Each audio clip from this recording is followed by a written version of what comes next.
Bismillahirrahmanirrahim. Assalamualaikum warahmatullahi wabarakatuh. Kembali bertemu lagi dengan saya Supardi, your English teacher course. Okay, today we will start our lesson by saying basmalah together. Bismillahirrahmanirrahim. Oke ya. Tanpa berlama-lama kita lanjutkan saja materi kita pada mata pelajaran bahasa Inggris kelas 8. Sekarang kita akan lanjut pembahasan ke bab 3. Oke, di bab 3 ini materinya berjudul atau tema babnya berjudul We know what to do. Artinya kita tahu apa yang harus dilakukan. Oke, di sini di kompetensi dasarnya terdapat unsur kebahasaan must dan should. Nah, ini yang akan menjadi kata kunci materi pada bab ini. Kemudian indikator pembelajaran pada bab 3 ini adalah yang pertama giving suggestion, atau ini bahasa Indonesianya memberi saran. Saya ulangi cara bacanya ya. Giving suggestion. Nah, kemudian yang kedua atau indikator kedua yaitu stating rule and obligation. Oke, artinya menyatakan aturan dan kewajiban. Rule ini aturan, kemudian obligation ini adalah kewajiban. Kemudian tujuan pembelajarannya ini kalian bisa baca sendiri. Kemudian lanjut ke pembahasannya. Untuk indikator yang pertama, supaya mempersingkat waktu agar durasi videonya tidak panjang dan kalian juga mudah menontonnya, tidak menghabiskan kuota HP atau kuota data kalian. Jadi untuk pembahasannya langsung saja kita mulai. Untuk indikator yang pertama, giving suggestion. Ini dia materinya. Nah, bahasa Indonesianya adalah memberikan saran.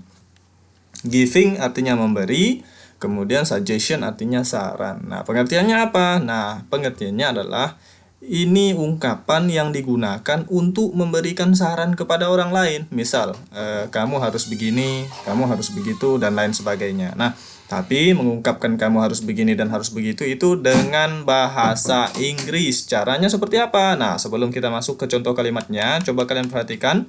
Di bagian sini ada kata-kata yang bisa kita gunakan sebagai kata kunci untuk memberikan saran. Contoh misal, need. Need itu artinya perlu. Nah, misal contoh, you need to open mind. Nah, artinya kamu perlu membuka pikiranmu. Nah, itu saran kita ungkapkan kepada orang lain. Kalau orang lainnya close mind, tertutup pikirannya, nggak mau terima pendapat orang lain misalnya. Jadi kita kasih saran, kamu nggak boleh gitu, harus terima pendapat orang lain. Jadi bahasa Inggrisnya, misal nih, need ya, saya kasih contoh ya. You need to open your mind. Nah, artinya kamu harus buka pikiran. Nah, maksudnya buka pikiran itu harus terbuka dengan pendapat orang lain. Nah, di sini menggunakan kata need. Saya tebalkan ya, menggunakan kata need nih. Nah, kata need digunakan sebagai kata kunci untuk memberikan saran kepada orang lain. Nah, begitu juga dengan kata-kata yang lain. Nah, ini ada should, ada may, ada can, dan lain sebagainya. Nah, untuk cara membacanya, coba perhatikan. Ini, yang pertama ini, bacanya need, atau cara mengucapkannya need.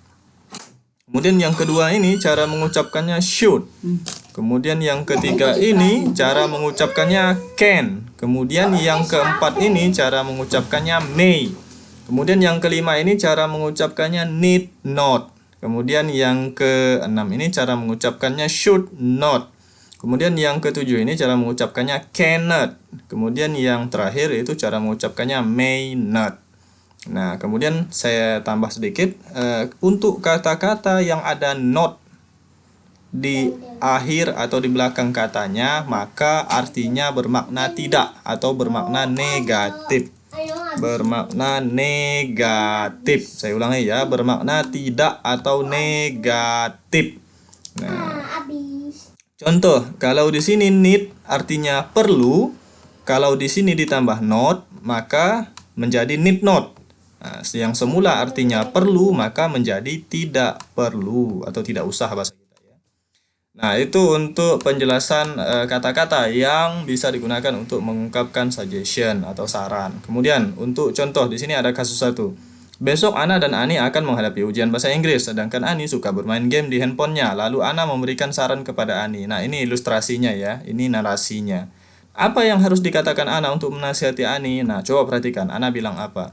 We will have English test for tomorrow. Kita akan ada ujian bahasa Inggris besok. Tomorrow itu artinya besok. Test artinya ujian ya. Nah, kemudian you may not artinya kamu tidak boleh play. Ini salah ketik ini. Saya ganti play game too many. Nah, too many artinya itu banyak atau keseringan.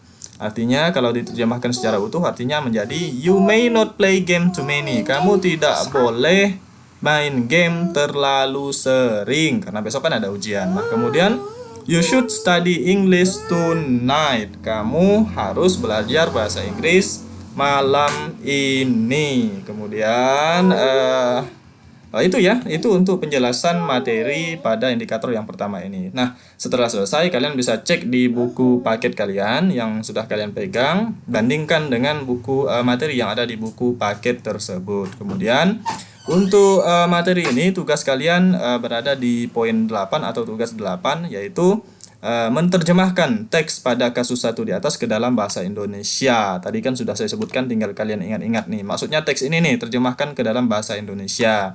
Kemudian yang kedua, buatlah sebuah teks percakapan tentang giving suggestion atau memberi saran. Maksudnya adalah membuat contoh teks memberikan saran seperti ini, tapi dengan tema yang berbeda. Kalau teks ini kan temanya English test for tomorrow. Nah, ini temanya ujian bahasa Inggris besok. Nah, kamu bikin tema sendiri, misalnya apa? Nah, dari tema itu kamu bikinkan percakapan seperti ini atau ungkapan kalimat seperti ini. Jelas ya? Baik, kalau tidak ada pertanyaan, saya akhiri video ini dengan mengucapkan alhamdulillahirabbil alamin. Assalamualaikum warahmatullahi wabarakatuh. Jangan lupa tulis nama kalian di kolom komentar sebagai bukti daftar hadir. Dan jika ada kebingungan seiring berjalannya waktu pembelajaran ketika kalian menonton video, silahkan tanya-tanya atau coret-coret di kolom komentar. Nasrul Hutul Karib, bye-bye.